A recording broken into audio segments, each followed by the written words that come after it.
Nanalo si Wesley kay Idol Dubo. Pero ngayon pong semifinals ng losers bracket, kalaban niya na po. Walang iba, Grandmaster Lebon Aronian. Madalas tumatalo kay Magnus yan, madalas sinatalo din si Wesley. Kailangan niya pong manalo para ma-move on sa finals ng losers bracket. Game 1 and 2 nila natabla. Napunta po sila sa Armageddon at sa maniwala kayo sa hindi, black po si Lebon Aronian dahil nagbid siya ng napakababang oras. Tingnan nyo kung gaano kababa, ah. Tingnan nyo, ah. Si Wesley So po, puti eh, nag-E4. Ayan, lalabas na yung oras ni Lebon.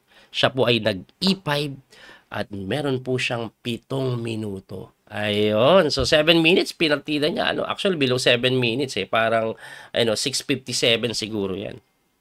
No? Yan yung pinartida niya kay Wesley. Si Wesley actually, pag nagbibid yan, 7 minutes, a little bit over 7 minutes. Hindi bumababa ng 7 minutes, pero ito, binabaan niya na konti.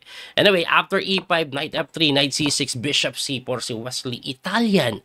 Nag-Knight F6, tumira po ng D3, nag-Bishop C5, and Italian. At dito po, kadalasan na, C3. Iba nagkakasling. Okay? Ganyan yung kadalasan ginagawa. Pero Wesley So, immediately, nag-Bishop G5 pin. At pagka-pin, tingnan nyo ginawa ni Lebon. Bishop E7 bumalik. Linya po yung mga yan. Kasi pag po dinitri niya yan, tatalon to, tapos magna-knight doon, mape-pressure yung kabayo. Kaya bumabalik po yung bishop. Pagkabalik, nag-knight C3 na nga, nag-H6, umatras dito. Ayun. Bakit ayaw niya po dito? Kasi pag diyan ka umatras na nandito yung bishop, titirahan ka po ng G5. Pagkapunta mo dito, may Knight H5. May pressure dito. Pag kinapture mo, ayan, malakas. So, dahil may bishop na nakasuporta dito, ang bilis ng H5 later on, Knight F4. Kaya umatras dito si Wesley. Kaya pag nag-G5 ka, at least hindi na dadali yung bishop sa G3. Anyway, nag-bishop B4 naman yan. Napaka-weird na mga bishop nila, no? Akyat, balik. Akyat, balik. Anyway, anong idea nito? Pinipin po yung kabayo. May mga idea po yan na pwede po mag-D5 yan eh. Ang tinira po, nag-castling, kinapture na, binawi, and then nag-castling lang din si Lebon na tinirahan ng Rook E1, and then D6 nagkunat, in-expect ko talaga D5 eh. Anyway, after D6, nag-H3. Oh, bakit? Pine-prevent po yung mga pin. Ang ginawa, Knight A5, getting rid of the white square bishop, umatras lang po yan sa B3, tapos si C5. Ang tindi ng idea ng C5, magsi-C4, ibibigay po yung pawn, pero magiging triple isolated ka sa gwa. Tapos may threat pa dito. Kaya ang ginawa ni Wesley, nag-knight dito para po hindi makapag C4, and at the same time, pagkatira po ng B6 niyan, siguro gusto po mag D5 later on, kaya pinakunat po yung C5, nagkaroon si Wesley ng F4. Ayun, no? Kasi umalis yung kabayo eh. So nakapag F4 siya, at least dito maglalaro later on sa F5. So kinapture po yan, binawi lang ng pawn, and then D5 na. Kinapture ni Wesley, kinapture muna po yung bishop, bidawi po ng pawn, and then ang knight takes D5 na kung saan unang tingin, coach, mukhang dali. Kasi may kain na dito sa pawn, may dali pa sa bishop. Pero okay lang lahat yan kasi may tirada pong Queen F3 si Wesley. Pag kinapture mo yung pawn, kain tore. Ngayon, pag kinapture yung bishop na excellent move, yun yung tinira ni Lebon. Aba, hindi po magandang capturein yung tore dito. Quality up sana. Kaso may Queen G5 po eh.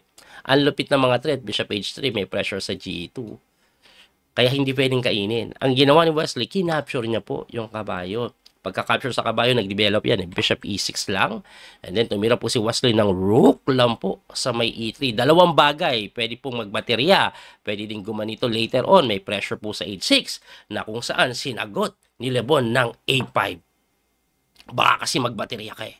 Pag nagbaterya kasi, pwedeng itulak-tulak yan later on eh. Di ba? Makaka-create ng pass pawn. So, ang ginawa po ni Wesley, nag-knight sa E4. Tumalon lang sa E4, inactivate yung kabayo. Siguro may mga ganito pa ring idea. Kaya ito pong si Lebon Aronian, Queen B8 ang tinira, pinapalit yung reyna. At sa sitwasyong ito, lamang pa rin po si Wesley sa oras kasi yun naman talagang Armageddon. By the way, hindi ko nabanggit, si Lebon po, kailangan niya lang tabla ha. Pag natabla niya yung laban, considered as panalo. Si Wesley, dahil lamang po siya ng oras, kailangan niyang ipanalo ang laban. In a must-win situation po siya. So dito po, Ayaw ni Wesley ng endgame kasi malaki chance matablan. Nag-queen lang po sa may H4 na mali.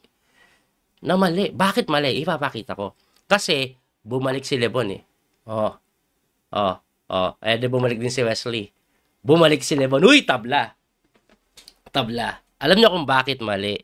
Eto kasi. Kasi, huli na ni Wesley na-realize na tinalo niya nga pala si Dubob. Nakalaban niya si Dubob. So, sabi niya, teka lang. Nakalaban ko si Dubob ah. So, dapat, gayahin ko siya.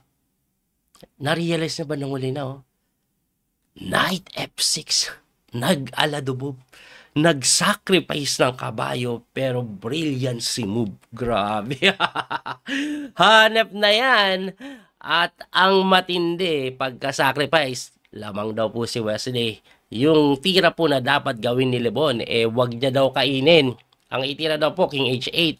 Kaso, pagka King H8, ang pinapatira ng engine, Knight H5, na pag kinapture mo yung Reyna, kakapture na gano'n, tapos may pressure dito, makakapasok yung Torre, lalamang daw po sa position, something like that. Yun ang sinasuggest ng engine. Pero si Lebon, sabi niya, alam ko yung mga ganyang galawan, yung sacrifice, sabi magre-resign, tekmang ko yan. Kinain.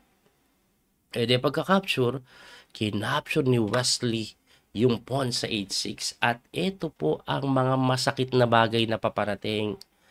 Pwede pong gumanito yan, tapos ganun, mate.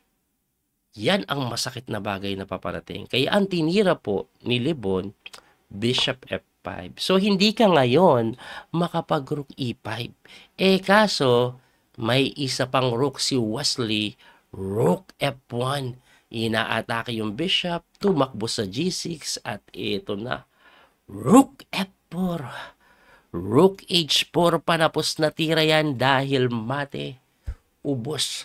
At walang way para madepensahan. Kahit galawin mo yung Torre, ganun pa rin. Galawin mo yung bishop, ganun pa rin. Wala pong depensa yan. Kaya napilitan na lang si Lebon.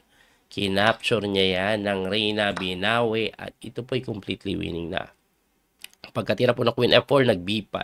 Kinapture lang ni Wesley yung pawn. Nag-A4, kuma-counterplay. Inatrasan lang ng Torre. Para pagkatulak, babantayan po yan ng Rook A1. Anyway, since hindi pa kailangan bantayan, nag-H4 pa si Wesley. Nag-Rook E8. Nag-Rook A1 pa rin. Kailangan bantayan yun. Nag-Rook E2 pumasok, pero nag-Queen F3 lang. Ayan, nahit yung dalawang Torre, persado po. Rook E8.